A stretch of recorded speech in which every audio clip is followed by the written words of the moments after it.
ஆனால் விஜய் எப்படி கட்சி நடத்தணும், விஜய் எப்படி நடக்கணும்னு சொல்கிறதுக்கு தான் புஷி ஆனந்த் இருக்கார். நம்ம எதுக்கு சொல்லணும் அதெல்லாம்? நான் ஏதோ முதல்ல இக்கு போடணும்னு சொன்னேன், போட்டார், அவ்வளோதான். அதுக்கு மேலே நம்ம ஒன்றும் நான் வேறு எதுக்கும் நம்ம இக்கு வைக்கக்கூடாது. ஏன்னா ஒரு கல்யாணத்துக்கு போகிறோம், ஒரு 250 ரூபா மொய் எழுதிட்டு 3/4 மணி நேரம் க்யூவில் நின்று சாப்பிட்டு வரோம்.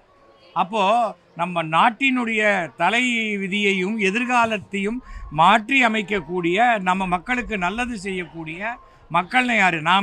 நமக்கு நல்லது செய்யக்கூடியவர்களுக்காக நடத்தப்படுகின்ற ஒரு தேர்தலை நாம் புறக்கணிக்கக்கூடாது. எல்லாருக்கும் என்னுடைய இனிய தேர்தல் திருவிழா வாழ்த்துக்களை சொல்லிக்கொள்கிறேன். நேற்றுக்கு தான் டைரக்டர் யூனியனுடைய எலெக்ஷன் நடந்தது, இன்றைக்கி டப்பிங் ஆர்டிஸ்ட் யூனியனுடைய எலெக்ஷன். இந்த எலெக்ஷன் என்பது அந்த அணியாக போட்டியிடுபவர்கள் இந்த தேர்தல் முடிவு வந்தோடனே ஒரே அணியாக செயல்பட்டால் அந்த அமைப்பு சிறப்பாக இருக்கும். ஒருவேளை ஜெயிச்சிட்டாங்க, எதிரணியில் நல்லவங்க சில பேர், நேர்மையானவங்க சில பேர் தோற்றா கூட அவர்களை ஒரு நாமினேட்டட் கமிட்டியில் அந்த மாதிரி எடுத்துக்கிட்டால் நமக்கு ஒர்க் பண்ணும்போது இன்ஸ்டிடியூஷனுக்கு நன்றாக இருக்கும். இங்கே யாருமே விரோதிகள் கிடையாது. பொதுவான அரசியலே சொல்லுவாங்க, விரோதியும் கிடையாது, நண்பனும் கிடையாது, எப்போ வேணால் மாறிக்கலாம் அப்படிம்பாங்க.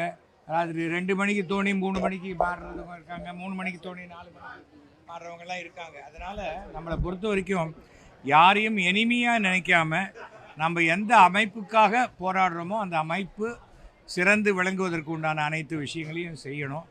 ஏன்னா சினிமா என்பது ஊர் கூடி தேர் இழுப்பது, தனி ஒரு ஆளெலாம் ஒன்றும் பண்ண முடியாது, எல்லாம் சேர்ந்து பண்ணணும். அது அந்த மாதிரி செஞ்சால் மிக சிறப்பாக இருக்கும். சார், இப்போ வெளியில் நாடாளுமன்ற தேர்தலுக்காக தேர்தல் நாட்கள் அமலுக்கு வந்துருச்சு, பரபரப்பாக போயிட்டு இருக்கு, இங்கே எலெக்ஷன் நடக்குது. ஆமாம், அதான் இதுக்கு பணம்லாம் ஜாக்கிரதையாக கொண்டு வந்தாங்க. 20 ரூபா தான் வச்சுருக்கேன், அதுக்கு மேலே வச்சுக்கலண்ணா. பாக்கியெல்லாம் டிஜிட்டல் மணி தான் வச்சுருக்கேன். எந்த தேர்தல் நடத்தை விதிமுறைகள் கரெக்டாக ஃபாலோ பண்ணணும், எல்லோரும் பண்ணினா சிறப்பாக இருக்கும். இந்த பேட்டியில் நான் ஒன்றே தான் சொல்லிக்க ஆசைப்படுவேன். உலகத்திலேயே மிக அதிகமான ஜனத்தொகையை கொண்ட ஒரு நாடு இந்திய நாடு. கிட்டத்தட்ட இப்போ 95 கோடி பேர் ஓட்டு போட போகிறாங்கிறாங்க. பல நாடுகளில் மொத்தம் அந்த நாட்டினுடைய ஜனத்தொகையே 1 கோடி பேர் கூட இல்லை. அப்போது கிட்டத்தட்ட 95-96 நாடுகளுடைய எலெக்ஷனை ஒரே ஒரு நாடு நடத்துகிற மாதிரி.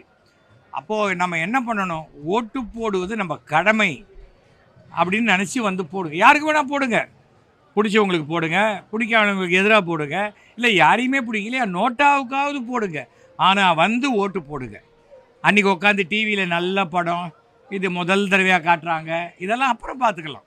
ஏன்னா ஒரு கல்யாணத்துக்கு போகிறோம், ஒரு 250 ரூபா மொய் எழுதிட்டு 3/4 மணி நேரம் க்யூவில் நின்று சாப்பிட்டு வரோம். அப்போது நம்ம நாட்டினுடைய தலை விதியையும் எதிர்காலத்தையும் மாற்றி அமைக்கக்கூடிய, நம்ம மக்களுக்கு நல்லது செய்யக்கூடிய மக்கள்னு யார்? நமக்கு நல்லது செய்யக்கூடியவர்களுக்காக நடத்தப்படுகின்ற ஒரு தேர்தலை நாம் புறக்கணிக்கக்கூடாது. இதுதான் நான் இது வரைக்கும் வயசுக்கு வந்ததுலேருந்து, அதாவது 18 வயசுலேருந்து சொல்கிறேன், எந்த தேர்தலையும் ஓட்டு போடாமல் இருந்ததே கிடையாது. ஃப்ராக்சர் ஆனாலும் கால் கட்டோடு போய் போட்டிருக்கேன், கை ஷோல்டர் இறங்கின போதும் போய் போட்டிருக்கேன். எதுக்காக சொல்கிறேன்னா, தயவு செஞ்சு தேர்தலை புறக்கணிக்காதீர்கள். ஓட்டுனுடைய மகிமை, அந்த நேற்றுக்கு போட்டாங்க ஓட்டு கையில் வச்சுருக்காங்க பார்த்தீங்களா, அதான் பெருமை. அது நம்ம வீட்டிலே எடுத்து இங்கில் போட்டுக்கிறது இல்லை, அதை தெரிஞ்சுக்கங்க.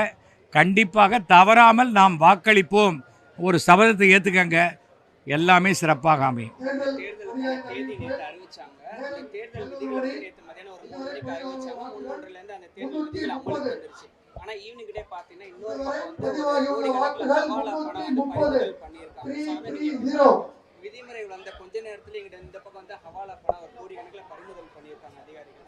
ஹவாலா பணம் அவங்களுக்கு தெரியாது. நீங்கள் விதிமுறை ஹவாலாங்கிறது விதி மீறல். அதனால் நீங்கள் தேர்தல் விதிமுறை நடத்தையில் இருந்தாலும் நடத்தையில் இல்லாட்டாலும் இந்த ஹவாலா பணம் நடக்கும், மாட்டிப்பாங்க. முன்ன மாதிரியெல்லாம் இப்போது ஈஸியாக பண்ணிட முடியாது.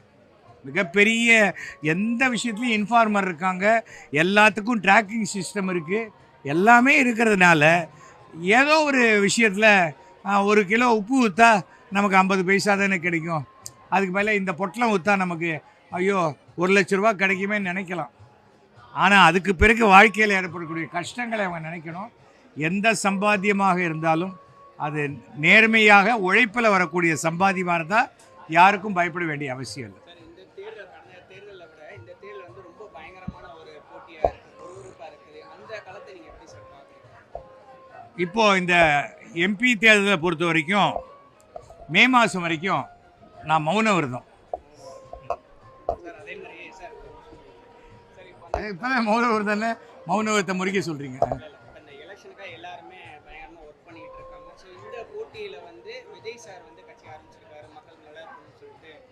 ஸோ அந்த பாரு நீங்கள் ஒரு நடிகராக எப்படி சார்?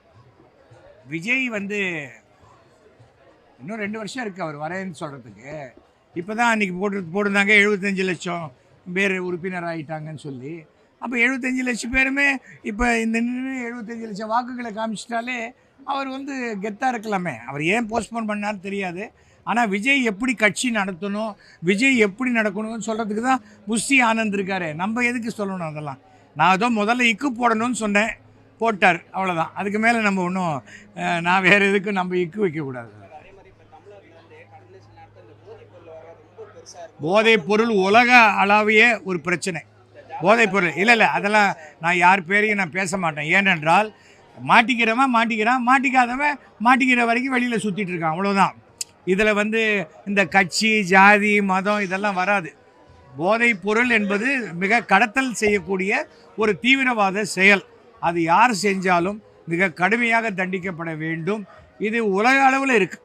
அதாவது ட்ரக் மாஃபியான்னு இருக்குது பார்த்தீங்களா, அவங்க வந்து பல நாடுகளில் அந்த ட்ரக்கை உள்ளே கொண்டு வந்து அந்த நாட்டினுடைய ஆட்சி அமைப்பையே மாற்றணும்னு நினைக்கக்கூடிய அளவுக்கு இருக்குது. அதற்கு மக்கள் ஒத்துழைக்கணும். யாராவது நமக்கு நோ என்ட்ரியில் வந்தால் கூட நம்ம ஃபோட்டோ எடுத்துக்கிறது இல்லை, அப்படி போ அப்படிங்கிறோம்.